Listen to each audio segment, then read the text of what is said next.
The internet is a strange place. On one hand, it connects us, entertains us, and makes life easier. But lurking in the shadows are things most of us wish we'd never see. And in 2017, one single photo would drag thousands of people into a mystery so disturbing that investigators are still searching for answers today.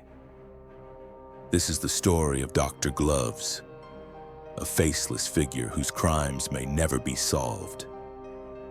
It all started on 4chan's infamous /B board, a chaotic corner of the web known for memes, trolling, and disturbing content.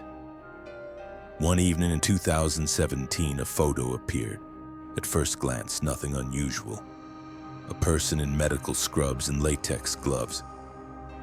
But then people noticed the details, the harsh lighting, the way the figure posed, and most unsettling of all, the casual thumbs-up gesture. The internet had just met the person who would become known as Dr. Gloves. But this story didn't begin in 2017. No, the truth went back much further. Years before that 4chan post in the early 2010s, a user calling himself Master appeared on shock forums like Death Addict. These weren't places for the faint of heart. People shared accident photos, crime scenes, even war footage. But what Master posted was different. It wasn't an event caught by chance. It was deliberate, staged, performed. The first set of images, later named Series 1, showed someone in surgical gear inside what looked like a walk-in cooler. They were handling what appeared to be infant remains. The photos were posed, composed, almost artistic in their grotesque nature, and always the same mocking thumbs up. That gesture became his signature, his calling card. And it was only the beginning. By 2014, new images surfaced. Series 2. This time the location looked like an abandoned morgue or run-down medical facility.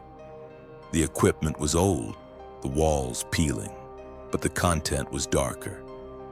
The first set showed interference with remains. This one suggested something more active, more deliberate. In one shot, a laptop sat in the background. Investigators later identified it as an HP model released in 2014.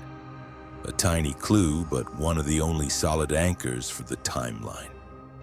The photos spread quietly through shock sites for years, until one of them escaped and landed on 4chan.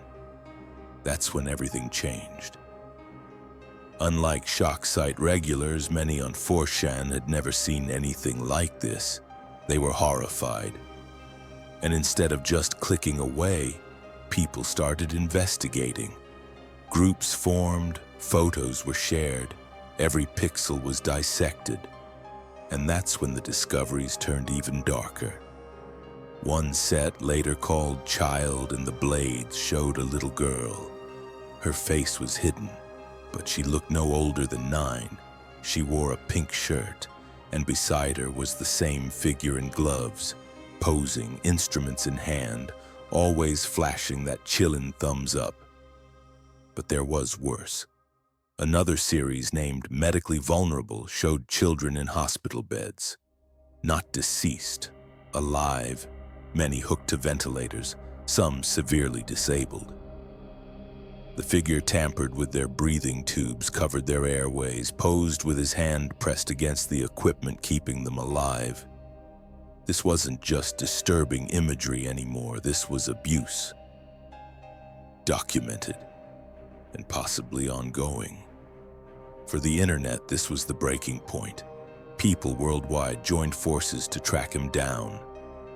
They analyzed everything, brands of disposable gloves, fire extinguishers on the wall, patterns on bedding and curtains. Every background detail became a potential lead, and then came the first breakthrough. In some hospital photos, users noticed orange elephant print bedding, After research, it was traced to maternity wards in Dignity Health hospitals in California and Arizona. Many investigators narrowed it further to Glendale Hospital, California. When the hospital was contacted, officials denied anything had happened, but suspicion lingered.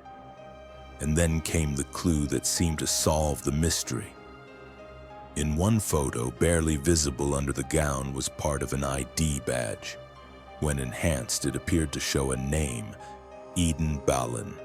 Within hours, the internet had his Facebook profile, his inbox filled with threats, phone calls, harassment. To many, the case was closed, but something felt off. How could such a major clue go unnoticed for years? The answer: it was fake.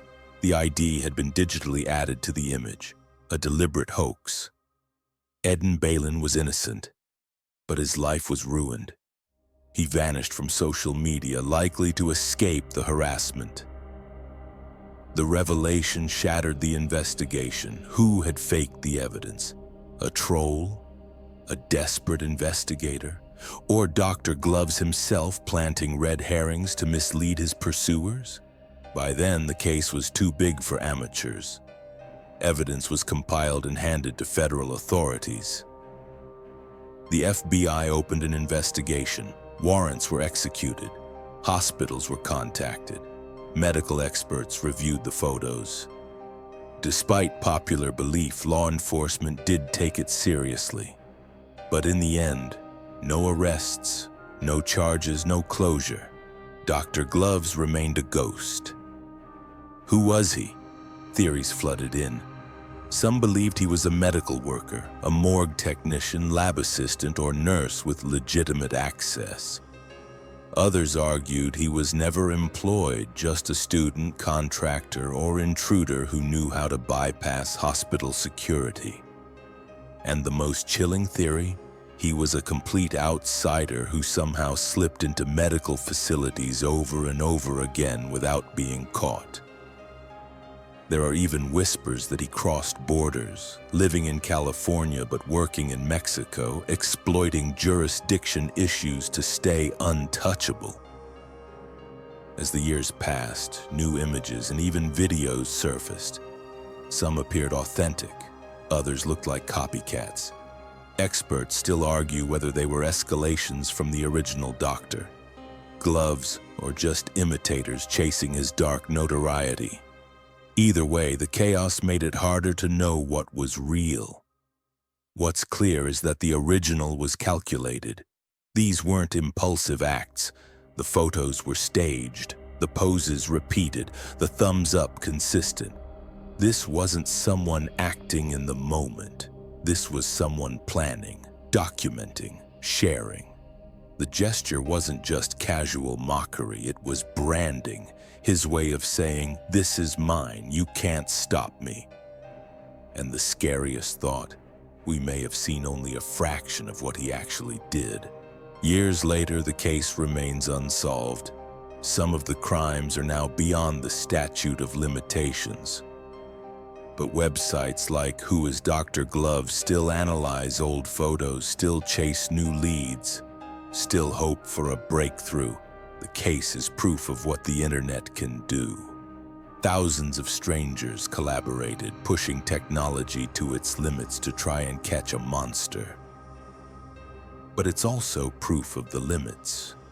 Disinformation, hoaxes, and lack of authority derailed the investigation. And despite everything, Dr. Gloves walked away untouched. So where is he now? Still working in a hospital? Living an ordinary life? Sitting next to you on the bus? We may never know. But what we do know is this: his legacy isn't the thumbs up. It isn't the staged photos. It's the people who refuse to look away. The ones who still fight for justice for children whose names we'll never know. Because that's the difference. We remember, we care, and we don't stop fighting for those who can't fight for themselves. The investigation continues.